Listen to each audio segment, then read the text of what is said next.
I'm going to show you how to make a crazy lead for Mike Dean. So first I'm going to go in the synth, I'm going to grab a saw square fat, and then go into layer B, turn it on, and grab a saw square bright. Now we're going to go under main and turn on solo and make sure the L, which is legato, is turned on. Then we're going to turn on the glide and bring it down to about 0.02 seconds. Now we're going to go over to the filter and turn it on. We're going to come to legacy and go to low pass LPF juicy 24 dB. We're going to go to the cutoff and bring it down to about 0.055. Keep the resonance down. Bring the key up to about 0.42, then the envelope down to 0.365. This would create a really muted sound. But now under the filter envelope, make sure the attack is all the way down and the sustain's up, and the velocity is all the way to the right. This will make it so that the velocity you actually play will impact the filter and open up or keep the sound muted. But now we're going to go to layer A, we're going to go to granular, turn it on, and don't change any of these buttons. Then we're going to go to unison, bring depth up to about 0.75, and then we're going to go to layer B, turn on unison again, bring it up to about 0.365.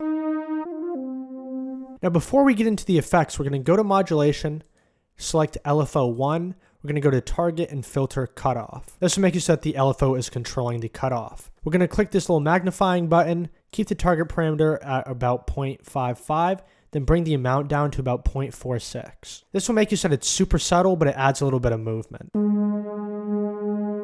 But now let's go to the effects. First, we're going to go to common, and then we're going to go to dynamics and a 1950s tube compressor. We're going to bring the input down to negative 1.8, the threshold down to about 0.5, the constant down to 1, then we're going to add a few dB of makeup. Now we're going to select over to the A and B layers. We're going to go under effects. We're going to go to delay and magnetic echo. We're going to keep the drive the same, but bring the tone down to about 0.05. Then we're going to click sync, which makes sure that the delay is synced with the project BPM. And we're going to bring the time to either 1/4 or 1/8. Now we're going to go to feedback and bring it down to about 40% and the noise down to 20%. Then we're going to click on more and just bring the low cut up to 150 to get rid of some of the bass. Then you want to bring the spread to 1.2 and bring the mix down to 25%.